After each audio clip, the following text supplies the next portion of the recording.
hasta las 4 de la tarde vamos a estar haciendo el programa de los trabajadores de la educación por radiográfica.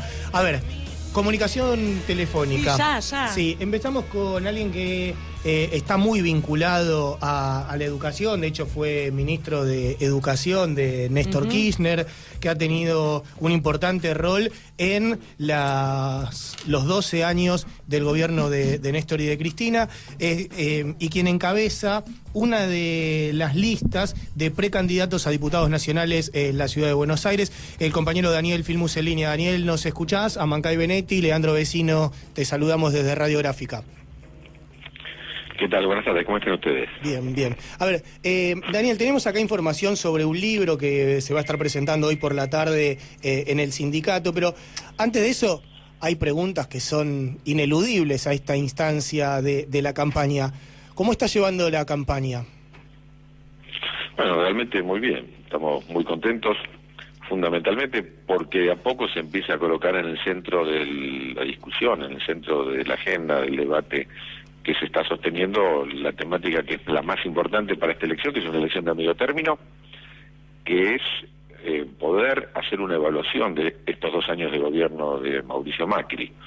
Por supuesto, hay intentos para desviar el foco de atención a cualquier otro tema, pero de a poco me parece que el golpe que está sufriendo la mayor parte de nuestra ciudadanía, la dureza con la que te toca vivir estos momentos justamente por la crisis económica y porque hay tanto impacto en el mundo del trabajo, va colocando los temas centrales, lo que hay que discutir en una elección como esta, que es cuál es el mensaje que recibe el gobierno de parte de todos los argentinos y argentinas. Y me parece que en este caso empieza a quedar claro que es una advertencia de que así, con estas políticas que está llevando adelante, claramente la Argentina no solo no va bien, sino que la Argentina tiene una posibilidad de entrar en un periodo de crisis que nos lleve a condiciones económicas muy graves, ¿no?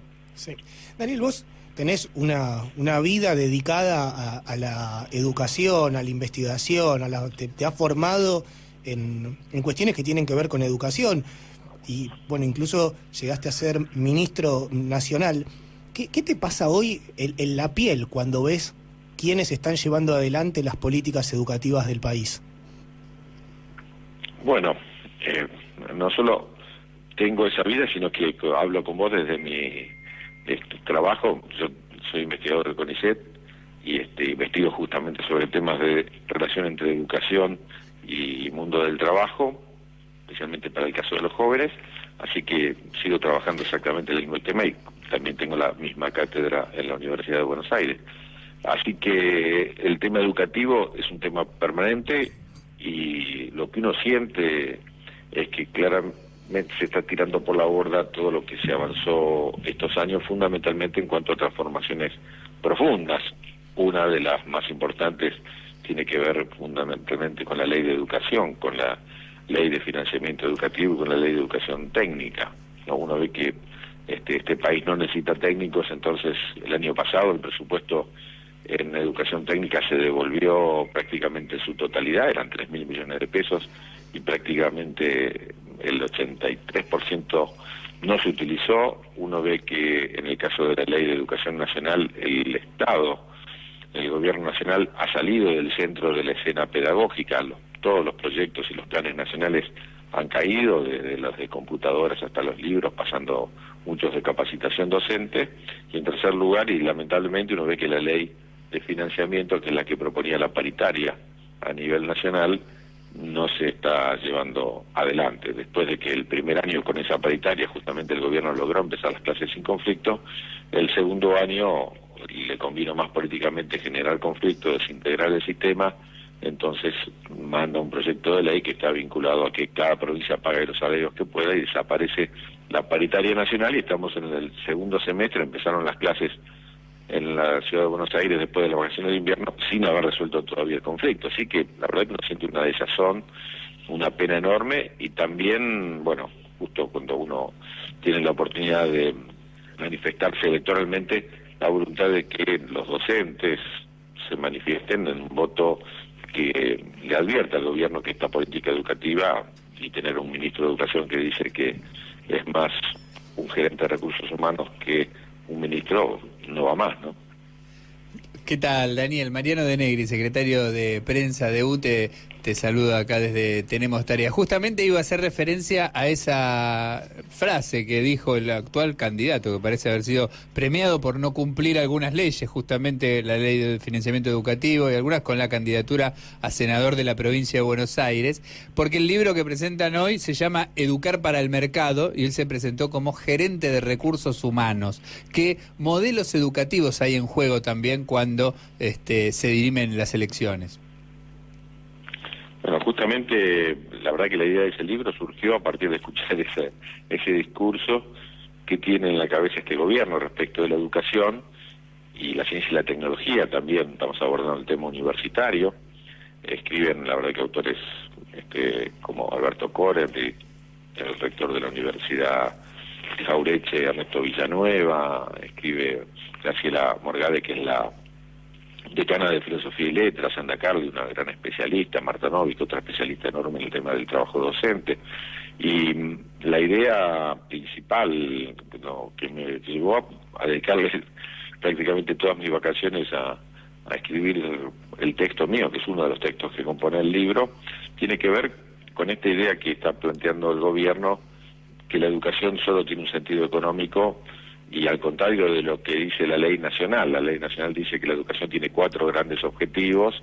El objetivo primero es formar para la democracia, segundo, formar para la identidad nacional y la identidad local, tercero, formar para la igualdad social, y cuarto, formar para el trabajo, no para el mercado de trabajo, sino para el trabajo, porque el mercado es muy volátil y salvo que quiera ser piloto de dron o hacer cervezas artesanales, el sistema educativo tiene poco horizonte respecto del mercado, porque el mercado cambia rápido y el sistema educativo tiene procesos muy largos, y aparte no es la preocupación del sistema educativo, insisto, el mercado, sino que tenga las condiciones para integrarte al mundo de trabajo, que es muy cambiante. Así que justamente fue esa frase del ministro la que en cierto sentido me inspiró para salir a debatir algo que parecía de sentido común, pero que nadie discutía, que es esta cuestión de educar para un mercado que es cada vez más segmentado, más desigual, un mercado que va a necesitar una minoría muy ilustrada, una minoría muy capacitada, una minoría para conducir la sociedad y las grandes empresas. Esa minoría se forma hoy en día principalmente en las universidades privadas, y una mayoría descualificada, una mayoría que va a estar destinada al trabajo en negro o trabajo precario o a la desocupación. Entonces, ¿para qué capacitar a los que después no van a poder aplicar lo que les enseña el sistema educativo? Entonces, bueno, el libro es una advertencia en lo que hace a la educación a esta preocupación, y después también los científicos plantean, bueno, ¿para qué crear ciencia en un país que no quiere ser soberano y que le da lo mismo fabricar las cosas acá o pagar patentes y royalties afuera? Y también, bueno, que se dedican al tema universitario analizan puntualmente el ajuste, cómo pega en la universidad. Hay un artículo muy interesante, el de Graciela Morgade, analiza las pruebas PISA, ¿no? Y ve qué trampa está atrás de eso. Ese gran mito y esas grandes empresas que hay detrás de las pruebas PISA. Daniel, una pregunta que vincula un poco esto con la campaña, porque tiene que ver con lo legislativo, con la función que van a tener en el Congreso Nacional a partir de reformas, proyectos de ley que intenta el gobierno instalar en relación a lo educativo. Justamente este modelo de educar para el mercado es uno de los signos que tienen algunas de estas reformas, y por ejemplo el plan maestro. ¿En qué medida se echaría por tierra y pone en jaque una de las grandes virtudes que había tenido esa ley de educación nacional que debatimos largamente en las escuelas? Por ejemplo, el tema de que la educación no sea considerado un bien a incluir en los tratados de libre comercio. Bueno, exactamente, es otro de los temas que yo abordo en el libro, y esto es muy preocupante. Argentina, en la ley, puso quiere ser el primer país del mundo que no está permitido que la educación sea un bien de mercado y que por lo tanto pueda estar en la OMC como un bien de aquellos que no habría que ponerles barreras aduaneras. Esto es realmente preocupante porque hay varios países de América Latina que ya están en una comisión que se creó al margen, inclusive de la OCDE, una comisión secreta, no secreta, la comisión se sabe que está, digo, secreta sus resoluciones, que están viendo qué tipo de servicios se pueden incluir dentro de los tratados de libre comercio. Entonces, entre los servicios hay una parte que son los servicios culturales y hay un lobby enorme para que todos los países dejen entrar empresas educativas sin ningún tipo de restricción. En todos los países es gravísimo si esto ocurre, porque lo que sabemos muy bien es que la cultura que transmite la educación no se transmite en los medios de comunicación. Es decir, que el único mecanismo que tenemos para transmitir identidad nacional es la escuela, y no da lo mismo educar con los valores nacionales o latinoamericanos que con los valores de los países centrales. Y en la Argentina hay una particularidad más, una gravedad más sobre este tema, que es la de que como Argentina subsidia, hace aportes a la educación privada, y como los tratados de libre comercio plantean que a las empresas que vienen de afuera hay que darle los mismos beneficios que tienen las que están dentro del país, no puede haber discriminación hacia las empresas extranjeras, nos podríamos encontrar no solo que vengan grandes empresas, corporaciones educativas internacionales, sino que aparte las tengamos que subsidiar, ¿no? Esto es de una gravedad enorme, y mucho más cuando el ministro de Educación estuvo en la última vez que fue a la ronda de Davos, y él planteó el tema de internacionalizar la formación docente. Y dijo que el 30% de los docentes en 5 años debieran ser formados internacionalmente, como si no hubiera valores culturales en esa formación. Así que nos parece realmente un tema grave, y con sinceridad está planteado ahí para el debate, porque hay muchas formas de privatización. Este gobierno avanza en las formas de privatización encubierta, no en las que son muy evidentes. Estamos hablando con Daniel Filmus, precandidato a diputado nacional dentro de una de las listas de Unidad Porteña, quien encabeza una de las listas. Daniel, entiendo que por estas cuestiones que estabas hablando en relación a la internacionalización de la educación, tal vez ese sea uno de los ejes para llevar al debate legislativo. ¿Cuáles serían los otros cuando vos te acercás a hablar con los vecinos de la ciudad de Buenos Aires? ¿Por dónde va la idea de la agenda legislativa del espacio a plantear en el Congreso? Bueno, en este punto en particular, paradójicamente, nosotros lo que tendríamos que procurar es que no se rediscuta la ley de educación, ni se rediscuta la ley de educación técnica, y en última instancia llevar adelante el debate sobre la ley de financiamiento educativo, que amplía ese financiamiento que planteó Cetera en su momento, de ir llevando paulatinamente al 10% de la inversión en educación del Producto Bruto Interno. Así que la verdad es que en este punto las leyes que se cambiaron recién habría que plantear que no debieran modificarse, salvo en el caso de la ley de financiamiento educativo, y una ley que tenemos pendiente, que es la ley de educación superior, que todavía está vigente, la ley de los 90, y eso claramente habría que modificarlo. Dicho esto, tenés, fundamentalmente leyes que nosotros vamos a proponer desde el punto de vista económico tienen que ver con declarar la emergencia en muchos aspectos, la emergencia social, la emergencia farmacológica, la emergencia alimentaria, porque hay situaciones, y la laboral, porque hay situaciones que son urgentes. La verdad es que lo que está sufriendo nuestro pueblo, como los docentes como parte del mismo, es que has tenido aumentos enormes en un conjunto de temas, fundamentalmente el tema de las tarifas y la alimentación, los alquileres, y no tenés hoy forma de que el salario te alcance para llegar a fin de mes. Así que las primeras leyes, aunque no es mi especialidad, las dedicaremos al tema económico, a debatir, por ejemplo, que en el presupuesto del próximo año haya cláusulas fuertes para impedir el endeudamiento externo hasta nuestros nietos y bisnietos, tartaranietos, como están haciéndolo. Después, yo particularmente, en este caso, no lo hice en su momento en el Senado, aunque sacamos la ley, yo puse varias leyes educativas, entre otras, recordarán la de bibliotecas escolares, la de cooperadoras escolares, claro. Pudimos hacerlas desde el Congreso, ahora me voy a dedicar más al tema educativo. Antes yo presidía la Comisión de Relaciones Exteriores, así que me dediqué fundamentalmente al tema de Malvinas. En esta etapa, como volví a mi trabajo en el tema educativo, tengo muchas ideas respecto de la posibilidad de avanzar, no solo para custodiar que leyes se cumplan, sino, por ejemplo, la ley de educación sexual, que no se está cumpliendo de ninguna manera, o la ley de no discriminación, que no se está cumpliendo de ninguna manera en las escuelas, y casi todos los programas nacionales quedaron totalmente desarticulados, sino también leyes que nos permitan ir actualizando las transformaciones educativas al mismo tiempo que hay cambios en la sociedad, ¿no? Claro. Las últimas dos, Daniel, relacionadas con la campaña. Una, tal vez una pregunta un poco incómoda, pero siento la necesidad de preguntarte por el rol, por el papel de quien encabeza las encuestas, por lo menos en la ciudad de Buenos Aires, Elisa Carrió. ¿Cómo se hace para poder discutir con ella? ¿Está planteado, no sé, algún debate? No escuché nada en relación a eso, pero ¿cómo se entiende esto de que uno mire las encuestas y diga, bueno, Carrió saca el 40 y tanto %?